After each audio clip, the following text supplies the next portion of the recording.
안녕하십니까? 이번 영상은 이스라엘 역사를 통하여 예수님과 이스라엘의 배척을 통하여 이스라엘의 고난과 징계에 관한 내용을 말씀드리겠습니다. 축복에 관하여 성경적 교훈을 통하여 사람들이 어떤 선택을 하여야 되는지 결정하는 중요한 영상입니다. 오늘은 2000년에 걸친 이스라엘 민족의 파란만장한 역사에 근거와 성경에 이루어진 사실이 우리의 교훈이 될 수 있는 시간을 갖겠습니다.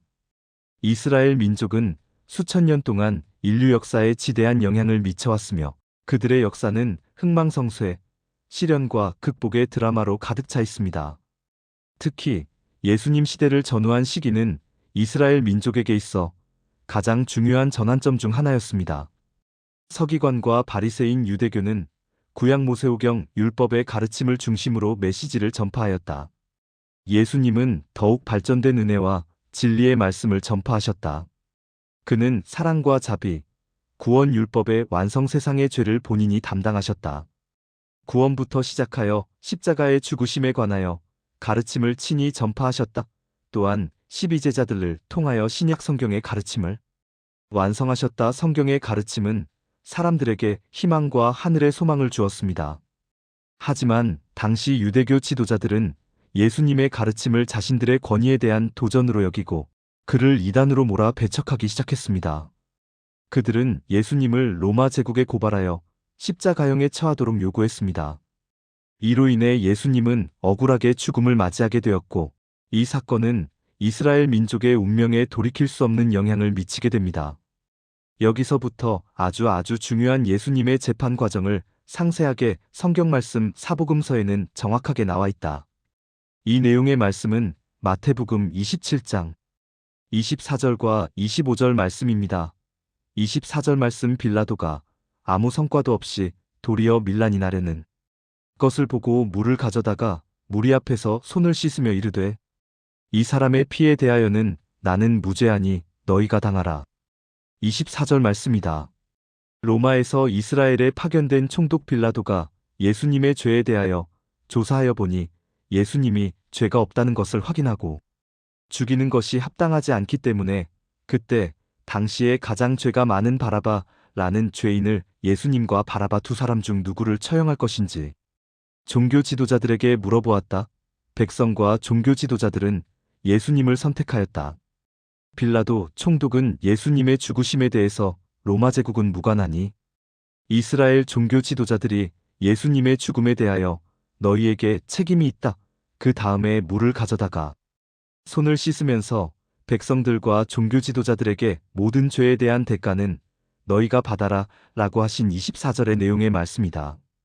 25절 말씀은 백성이 다 대답하여 가로되 그 피를 우리와 우리 자손에게 돌릴지어다 하거늘 이스라엘 백성과 종교 지도자들에게 선택하라고 총독 빌라도가 통보했다. 그러나 이스라엘 백성과 종교 지도자들이 예수님의 죽으심에 대한 책임은 우리와 우리 자손에게 돌릴지어다 라고 말하였다. 이스라엘 백성과 종교 지도자들의 선택이었다.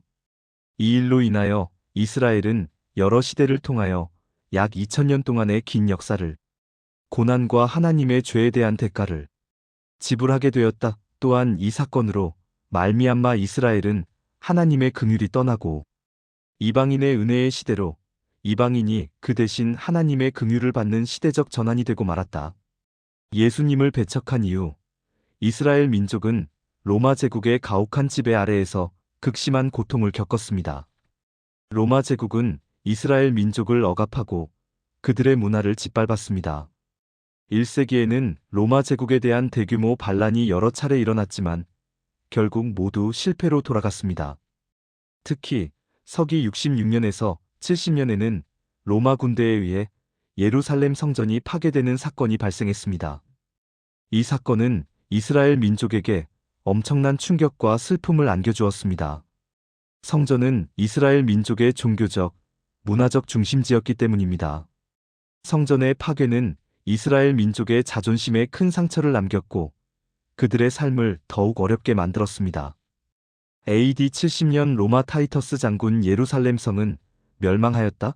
사망자는 110만 명 사망하였고 135년 하드리아누스 황제 제위 때 58만 명이 학살되었고 1096년 십자군에 의해 유대인 대거 100만 명 학살되었고 1298년 프랑코니아 바바라에서 10만 명 학살되었고 1348년 유럽에 흑사병 발생 시 유대인 100만 명 학살되었고 1648년 폴란드, 러시아 전쟁 중에 40만 명 학살되었고 1939년 2차 세계대전 중 유대인 히틀러에 의해 600만 명이 학살되었다.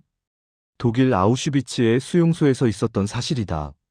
이러한 모든 사건들은 예수 그리스도를 거부하고 배척한 결과이다. 성경 말씀 누가복음 21장 20절에서 24절 말씀은 이스라엘이 앞으로 일어날 역사적 사건에 관한 예수님의 예언에 관한 말씀이다. 20절 말씀 너희가 예루살렘이 군대들에게 에워싸이는 것을 보거든 그 멸망이 가까운 줄을 알라. 21절 말씀 그때에 유대에 있는 자들은 산으로 도망갈 것이며 성내에 있는 자들은 나갈 것이며 촌에 있는 자들은 그리로 들어가지 말지니라. 22절 말씀 이날들은 기록된 모든 것을 이루는 징벌의 날이니라. 23절 말씀 그날에는 아이벤 자들과 젖먹이는 자들에게 화가 있으리니 이는 땅의 큰 환난과 이 백성에게 진노가 있겠음이로다. 24절 말씀 그들이 칼에 죽임을 당하며 모든 이방에 사로잡혀 가겠고 예루살렘은 이방인의 때가 차기까지 이방인들에게 밟히리라.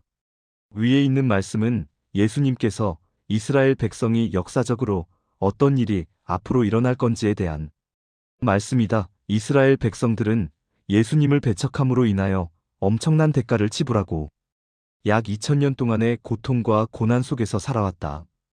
이방인의 뜻은 이스라엘 제외한 모든 나라를 뜻함. 이스라엘은 1948년 5월 14일 이스라엘 나라는 독립선언을 했다. 성경에 이스라엘 회복에 관한 말씀도 있다. 성경의 내용은 모든 사건과 예언이 그대로 이루어진다는 사실을 우리는 이스라엘 백성을 통해서 알 수가 있다.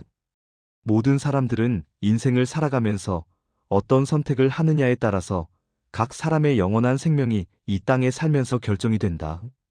그러기 때문에 생각과 선택은 아주 중요하다.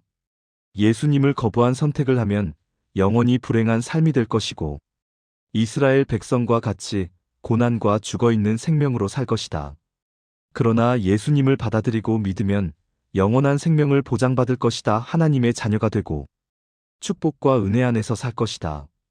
세상의 모든 것을 창조하신 하나님의 자녀가 되고 선택받으면 세상에서 가장 축복받는 자가 될 것이다. 이스라엘 백성을 교훈 삼아서 예수 그리스도를 마음 가운데 받아들이고 영원한 생명의 길을 선택하기를 간절히 주님 안에서 기도드립니다. 다음 영상은 사람이 구원을 어떻게 받는지에 관한 말씀의 내용을 전달하고자 합니다. 그동안 예수님께서 이 땅에서 죽으신 깊은 뜻이 무엇인지 이해하기 위해서 1번부터 5번의 영상을 통하여 먼저 사실적 증거들을 보여드렸습니다. 그럼 다음 영상에서 인사드리겠습니다. 복음을 위해 항상 주님 안에서 기도합니다.